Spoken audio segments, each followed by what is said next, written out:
नमस्कार। वर्तमान में शनिदेव मीन राशि में वक्री या रेट्रोग्रेड हैं और शनि क्रूड ऑयल या पेट्रोडॉलर को भी रिप्रेजेंट करते हैं, ऐसा मेरा मानना है। हालांकि जिस समय ज्योतिष लिखी गई थी उस समय क्रूड ऑयल या पेट्रोल जैसा कोई पदार्थ ना तो ज्ञात था और ना ही प्रयोग में लाया जाता था।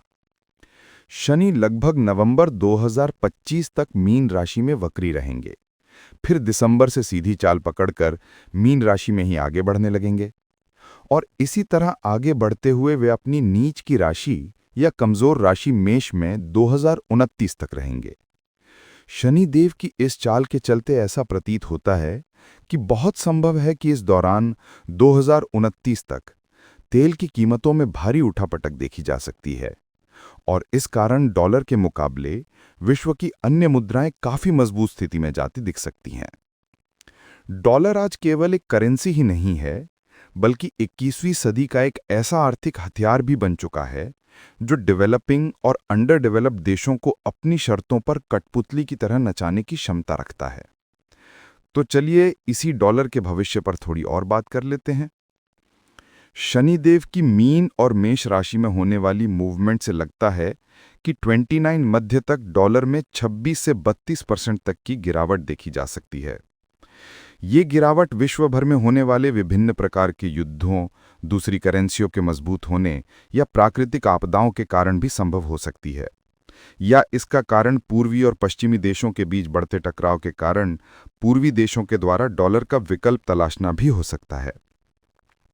डॉलर में मंदी का समय अक्टूबर 25 से शुरू हो सकता है, फिर नवंबर 26 से और फिर मिड 27 से मिड 29 तक डॉलर में मंदी के आसार दिखते हैं। अब बात करते हैं भारत के एआई किंग बनने की संभावना पर। प्रश्न ये है कि क्या 2027 तक भारत एआई के क्षेत्र में विश्व में प्रथम पायदान पर पहुंच सकता है?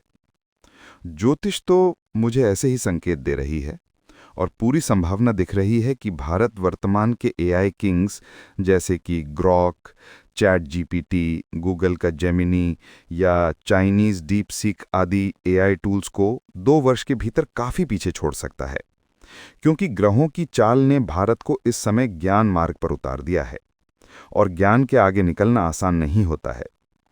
साथ ही ऑथेंटिसिटी या प्रामाणिकता विश्वास पर भी टिकी होती है और यह बात भी भारत के लिए एक प्लस पॉइंट होने जा रही है। समय शुरू हो चुका है और मायाजाल पर सत्य के भारी पड़ने की पूरी संभावना बन रही है।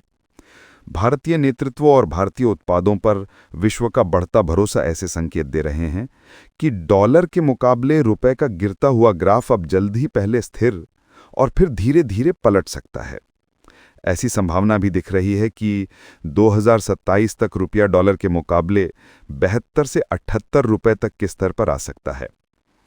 तो अंत में आईटी से जुड़े विद्यार्थियों और प्रोफेशनल्स को सुझाव है कि वे अपना कुछ समय एआई सीखने पर भी लगाएं, जो कि निकट भविष्य में बेहद महत्वपूर्ण होने वाला है और इस कारण आईटी उद्योग में बहुत सारे जॉब्स खत्म होने की कगार पर हैं।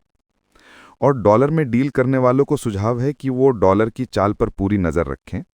साथ ही शेयर मार्केट में करेंसी ट्रेडिंग करने वालों को शायद डॉलर में तेजी खरीदने से बचना चाहिए। चलते चलते एक और भविष्यवाणी करता चलता हूं, वो ये है कि कल से यानी 16 अक्टूबर से पाकिस्तान को अशुभ परिस्थितियों का सामना करना पड़ सकता है और इसका असर अमेरिका पर भी दिख सकता है। पाकिस्तान को गृहयुद्ध जैसी स्थितियों का भी सामना करना पड़ सकता है। दिल्ली की स्टेट राजनीति भी शायद आने वाले दिनों में अखबारों की सुर्खियां बन सकती है। इसी प्रकार की विचित्र भविष्यवाणियों को आगे भी देखते रहने के लिए चैनल को सब्सक्राइब कर सकते हैं। मेरा 12 अगस्त का पॉडकास्ट वीडियो अविश्वसनीय भविष्यवाणियां और वैश्विक मंदी भी आपको दिलचस्प लग सकता है। धन्यवाद और जय हिंद।